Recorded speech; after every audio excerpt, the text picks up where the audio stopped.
நாம் தமிழர் கட்சியின் தலைமை ஒருங்கிணைப்பாளர் சீமானிடமிருந்து கத்தி பறிமுதல் செய்யப்பட்டிருக்கிறது. அதனை அண்மை செய்தியாக பார்த்துக் கொண்டு வருகிறோம். இதுகுறித்த முழு விவரங்களை வழங்க செய்தியாளர் கோவிந்தராஜ் நம்மோடு இணைப்பில் காத்திருக்கிறார். கோவிந்தராஜ், வணக்கம். விவரங்கள்.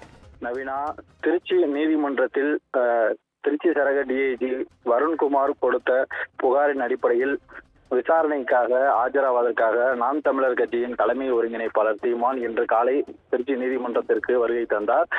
வருகை தந்து பின்னர் இந்த வழக்கு தொடர்பான விசாரணை வருகின்ற 29ஆம் தேதிக்கு ஒத்திவைக்கப்பட்டிருக்கிறது. அதன் பின்னர் திருச்சியிலிருந்து சென்னை செல்வதற்காக திருச்சி சர்வதேச விமான நிலையத்திற்கு சீமான் சென்னை புறப்பட்டு செல்வதற்காக அங்கு சென்றார். அப்போது அங்கு சோதனையில் ஈடுபட்டிருந்த சிஐஎஸ்எஃப் வீரர்கள் சீமானை பரிசோதனை செய்தனர். அப்பொழுது அவர் பாக்கெட்டில் சிறிய அளவிலான கத்தி, ஸ்விஸ் நைஃப் என்ற ஒரு சிறிய கத்தி ஒன்றை அவர் பாக்கெட்டில் வைத்திருந்தார். விமான நிலையத்திற்கு எந்த விதமான ஆயுதங்களும் எடுத்து செல்லக்கூடாது என்ற விதி உள்ளதால் அந்த கத்தியினை அவரிடமிருந்து பறிமுதல் செய்து அதிகாரிகள் அவர்களது நிர்வாகிகளிடம் ஒப்படைத்தனர்.